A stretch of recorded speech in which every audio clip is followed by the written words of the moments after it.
திருவள்ளுவர் மாவட்டம் கும்மிடிப்பூண்டியில் சிறுமி பாலியல் வன்கொடுமை செய்யப்பட்ட விவகாரத்தில் குற்றவாளியை கைது செய்யாததை கண்டித்து சிறுமியின் பெற்றோர்கள் போராட்டம் நடத்தி வருகின்றனர். இதுகுறித்து நமது செய்தியாளர் தமிழன் வழங்கும் கூடுதல் தகவல்களை கேட்கலாம். தமிழன், எவ்வளவு நேரமாக இந்த போராட்டமானது நடந்து கொண்டிருக்கிறது? பெற்றோர்கள் என்ன கோரிக்கை முன்வைக்கிறாங்க? விவரங்களை சொல்லுங்க.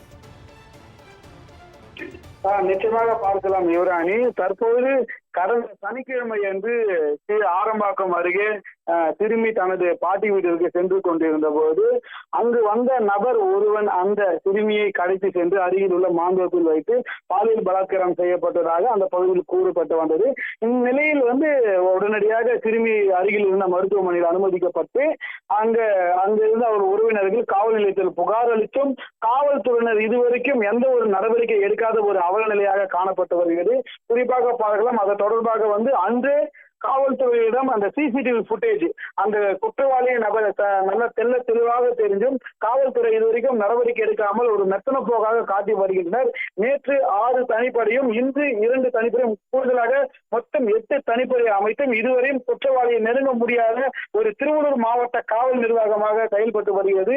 குறிப்பாக பார்க்கலாம், இன்று ஆரம்பாக்கம் அருகே சிறுமி பாலியல் வன்கொடுமை செய்யப்பட்ட சம்பவம் தொடர்பாக அவருடைய உறவினர்கள், குறிப்பாக பார்க்கலாம், அவருடைய உறவினர்கள் என்ன பண்றாங்கன்னா அந்த காவல் நிலையத்தை முற்றுகையிடுறாங்க. முற்றுகையிடும் போது அங்கிருந்த காவல்துறையினர் அவர்கள் மிரட்டுறாங்க, எதுக்கு இங்க முற்றுகையிடுறீங்க அப்படின்னு சொல்லி மிரட்டுறாங்க. அதன் அடிப்படையில் அங்கிருந்த கட்சி நிர்வாகிகள், அநேக கட்சி நிர்வாகிகள் ஒன்றிணைந்து கேட்டபோது எங்களுக்கு 2 நாள் கால அவகாசம் தர வேண்டும் சொல்லிட்டு காவல்துறை கேட்கப்படுவதாக என்று வருகிறார்.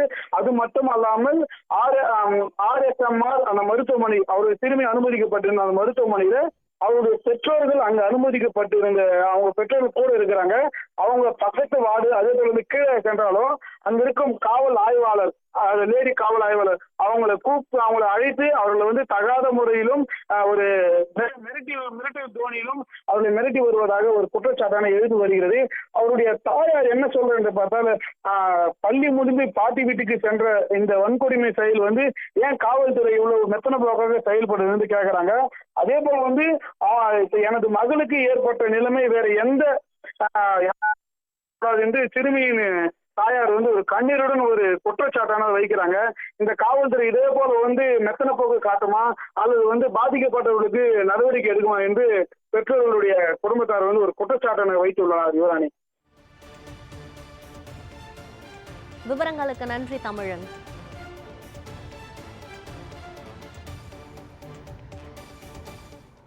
இன்னும் 2 நாள் தான் கேட்கறாங்க. நாளையோட ஒரு வாரம் ஆக போகுது, 8 நாள் ஆக போகுது. குழந்தை இன்னும் RSR ஹாஸ்பிட்டல்ல தான் அட்மிட் பண்ணி வச்சிருக்காங்க. குழந்தை இப்ப பரவாயில்ல, எல்லா ஸ்கேனும் எடுத்திருக்காங்க. இன்னைக்கு ரிசல்ட் இன்னைக்கு வரணும்னு சொல்லி இருக்கிறாங்க. குழந்தைக்கு ஒரே வாந்தி பேதியா, நான் நைட்டு போன் பண்ணாங்க அவங்க அம்மா, ஒரே வாந்தி பேதி, குழந்தைக்கு ஒண்ணும் முடியல சொல்றாங்க. நீங்க எக்ஸ்கியூஸ் தான் கேக்குறாங்க. 2 நாள் கேக்குறாங்க. 8 நாள் போதாதா உங்களுக்கு? நான் கேக்குறேன், 8 நாள் போதாதா? நாங்க ஏதோ வட மாநிலம் அங்க இங்க தான் நாங்க கேள்விப்பட்டுக்கிறோம். எங்க ஊர்ல எங்க குழந்தைக்கு பாதிப்பட்டதுனால எங்களால அதுல மீண்டும் வெளியே வர முடியல. நாங்க கோபத்தை யாரெண்டா காட்டுறது சொல்லுங்க பாப்பா. நாங்க இங்கதான் காமிக்க முடியும். இவங்க என்ன சொல்றாங்க, எங்களை காம்ப்ரமைஸ் பண்ற மாதிரி பண்ணி சொல்லி அப்படிதான் அனுப்புறாங்க. எங்களால வீட்டுல தூங்க முடியலண்ணா. எங்களுக்கு அந்த ஞாபகம் தான் வருது. அந்த குழந்தை தப்பிச்சு ரொம்ப பெரிய விஷயமா இருக்குது. நாங்க எங்க தான் கேள்விப்பட்டுக்கிறோம். இந்த ஊர்ல எங்க குழந்தைக்கு நடந்தது, எங்களால மீண்டும் வெளியே வர முடியல.